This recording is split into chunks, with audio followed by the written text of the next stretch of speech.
Hey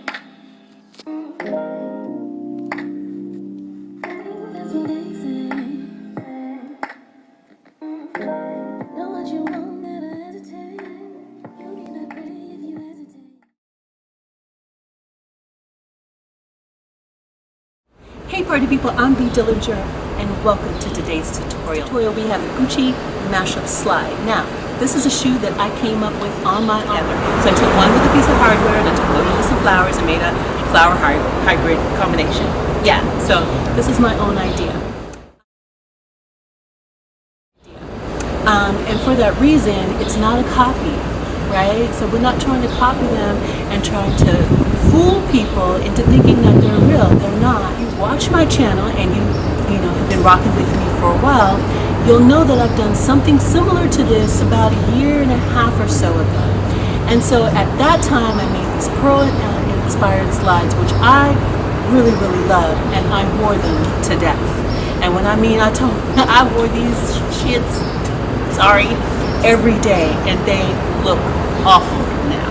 So, my guy in Texas, now he does not, I'll tell you this man, he does not play. He does not like me to wear or rock anything that is expired. He gives me the business. Okay, he gives me the business, something terrible. So before I get my hot butt in trouble, we're just gonna get rid of him and we're just gonna throw him away before he even finds out. So anyway, so you all are helping me to help myself not get in trouble. Anyway, so that's that part. First part is how you make the upper. I'm going to show you how to draft the pattern. Number 2, I'm going to take you through the simplified version.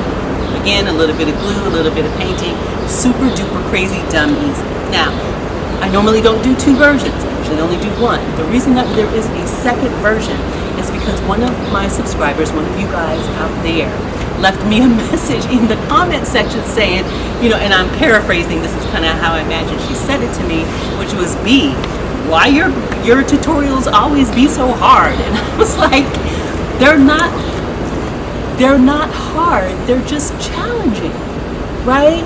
Because the whole purpose of me doing this channel is to teach you guys something new, to take you out of your comfort zone, but to take you one step forward where you feel like you can actually get there. That's why, there's kind of these layered tutorials that I do, okay? And that's why.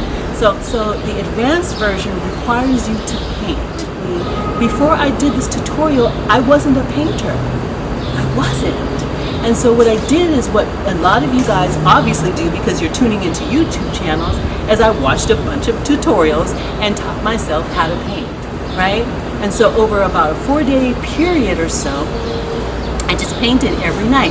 Basic flowers. I tried this, I tried that. I did all these different flowers until I got to a point where I felt really comfortable and confident. And then at that point, I decided to paint on the Gucci fabric. Okay? So that's how that was. So all people who like designer product, no designer products, they're gonna know it's not real, right? That's why this is a faux project. And so even though it's not real, like we want to put the work in so that we have something amazing, because I'm going to tell you how it's going to go. You're going to wear these. You are. I swear, you're going to wear them and somebody's going to look at your feet and be like, so it's all in the face, right? So they're either going to look at your feet and be like, or they're going to look at your feet and be like, girl, where did you get those? Exactly. And that's the reaction that we want to go for. Okay, so let me stop talking and let's get into the rest of this tutorial. I'll see you at the finish line. Bye-bye.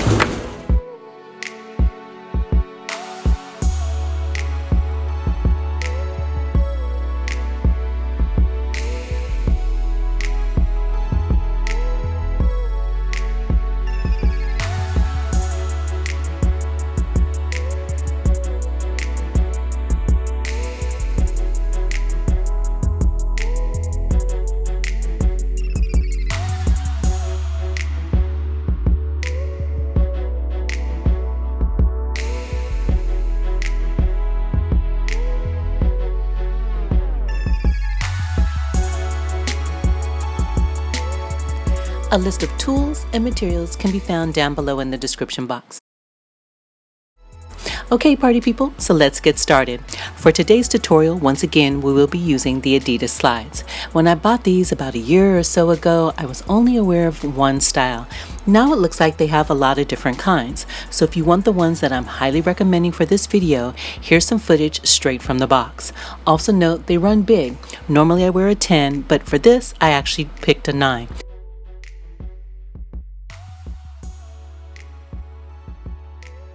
The pattern. Take a piece of paper towel and cut it in half. Lay it over one of the slides and then form the shape. Trace the outside edge with a marker. Be as accurate as you can. This will become your rough master pattern. Why is getting the shape so important? Because everything we do from here will be based on this shape, and it's worth taking a few extra minutes to be 100% accurate.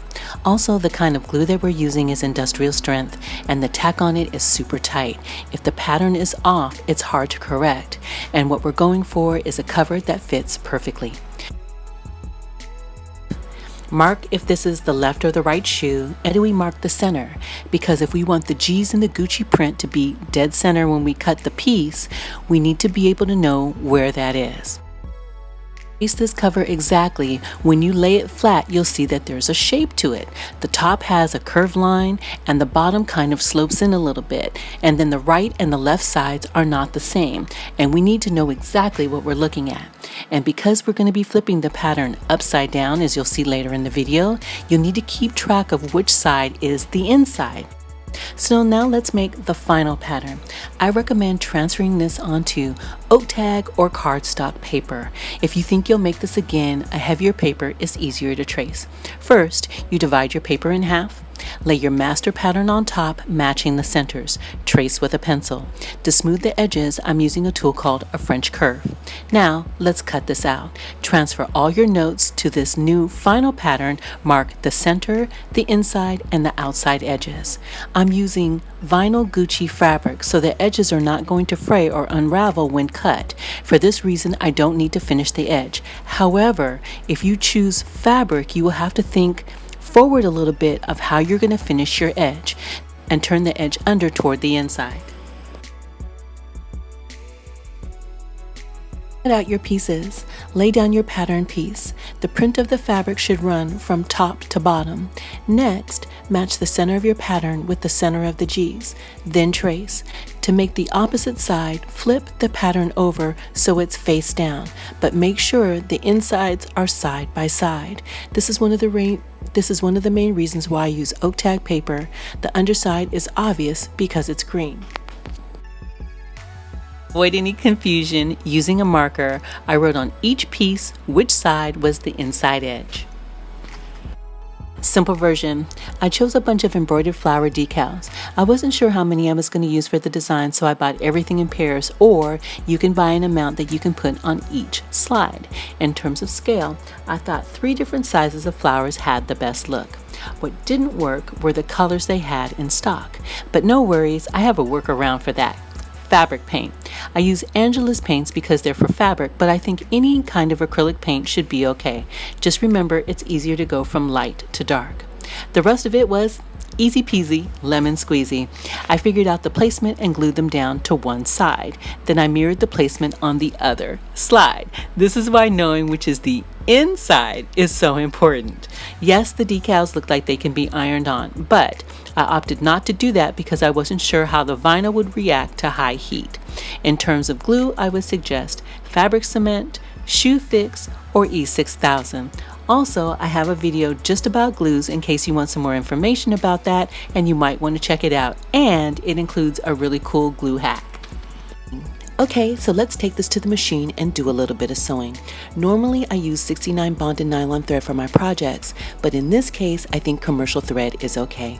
As mentioned earlier, this is vinyl fabric, so I'm not going to be worried about the edge fraying or coming unraveled. Here I'm just top stitching 1/8 of an inch from the edge. Gluing down the upper. The glue that I'm recommending for this is industrial strength and is made specifically for shoes.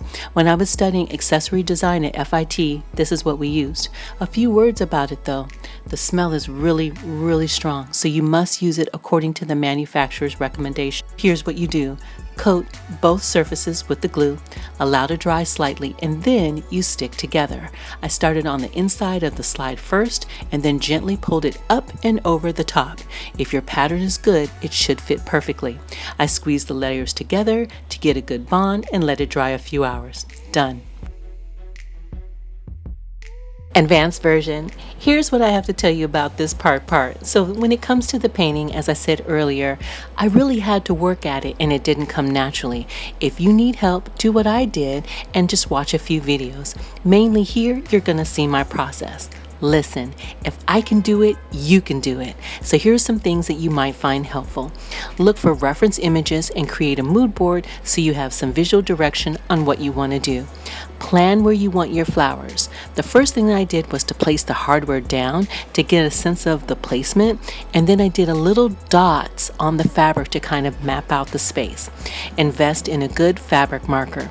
Roughly sketch out the shapes. It doesn't have to be perfect because we're going to be painting over the top. And you don't need a lot of paints, just figure out a color palette. Make sure you buy some black and some white and maybe some green if you want leaves. Start light and build up. Vary your painting lines. Layer your colors. If you still have problems, consider buying a stencil. If you want your foot covers to look like a pair, you'll need to make them mirror each other. So it's a good idea to bounce back and forth while painting versus doing one and then trying to replicate it. And lastly, remember to have fun. If you feel yourself getting wound up or frustrated, relax. It's just paint. What kind of paint should you use? Acrylic, since they're designed for use on fabric. I used a brand called Angelus because that's what a lot of sneakerheads use. The brand doesn't matter so much as long as it's acrylic. Turns out I really enjoyed painting and I plan to do another project soon. Seriously thinking about painting a leather jacket based on the movie Black Panther, so make sure you stay tuned for that. I think I'll have it done by the end of the summer. In terms of brushes, you don't need fancy ones, a basic set is good enough. Lastly, you'll need a deglazer. The surface of the fabric has a finish on it which you'll have to remove in order for the paint to stick. Once your paint is dry, you then follow up with a sealant.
Buckle, leather strap with webbing and rivets. The buckle that I'm using has a top and a bottom. The flat side is the bottom. First, measure the width of the hardware. Add 1/8 of an inch to each side, the total length. For mine, I came up with about 4.5 inches or so. You basically want it a little bit long as you'll need to cut it at an angle. Next, add 1 1/4 to one end. Why? Because you need enough to wrap around the hardware to secure it to the back. Next, from the back cut edge, measure 3/8 of an inch. Then mark. You're doing this so that when you flip it over and stitch the front and do the box stitch, you won't go up too high. The box stitch. This is 5/8 of an inch wide. Use a pattern tracing wheel and a ruler to make sure your lines are straight. You sew up one side, then cross over, and then back down.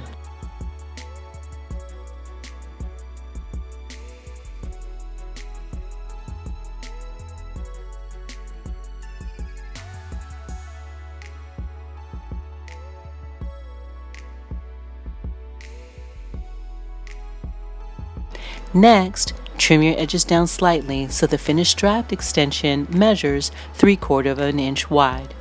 Next, you'll have to figure out the placement of the slot. This will depend on how long your cut pieces are. A good place to start to figure this out is where the bottom edge of your extension is likely to be. I figured 5/8 of an inch. Make your mark. This is where you'll put the slot. Punch with a 1/2 inch wide oblong punch.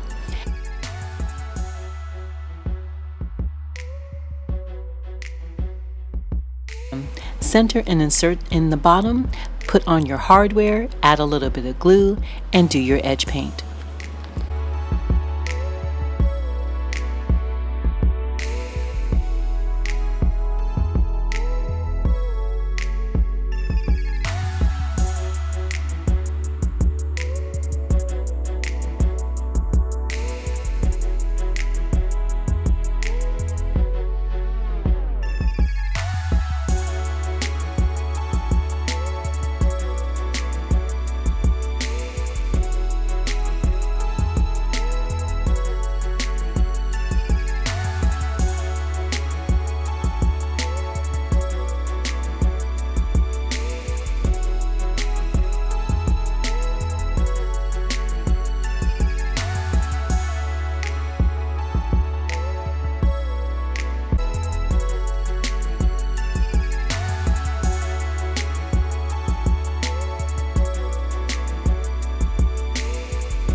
Double check one more time.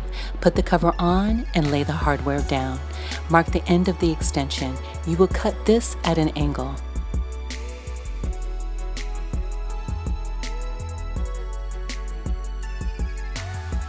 Add a few more punch holes, then rivet the extension to the cover. Note, this is really important that you do one side at a time. When you lay it flat, it may seem like it's loose, but it's not. You have to take into consideration the bend over the top. This increases the length. The very last step before you trim away any excess from the bottom. Then you glue the underside of the cover, starting from the inside, and then you press. All of that, your shoe cover should fit perfectly. All right, congratulations. Now go make another pair and you can thank me later because these are the bomb. Do you guys say house shoes or do you guys say slippers? House shoe slippers. And are you familiar with so, leave a comment down in the comment section and let me know which one you're more familiar with and which term you use. Run into any problems or questions, you know how to find me. Leave a message in the comment section or you can email me directly, and actually I do answer. How about that? All right, party people, so that's it for today's tutorial. Thank you so much for checking in and thank you so much for rocking with me. Now, if you are not a subscriber, you should become a subscriber so that you can stay up with all the content that I post. And I've been trying to post more frequently. And also don't forget to hit the bell to the right, because that will alert you whenever I post, and I'm trying to post more, so make sure you stay and you check in with me to come and join the DIY party. As always, I wish you bag success, and I'll see you next time. Bye-bye.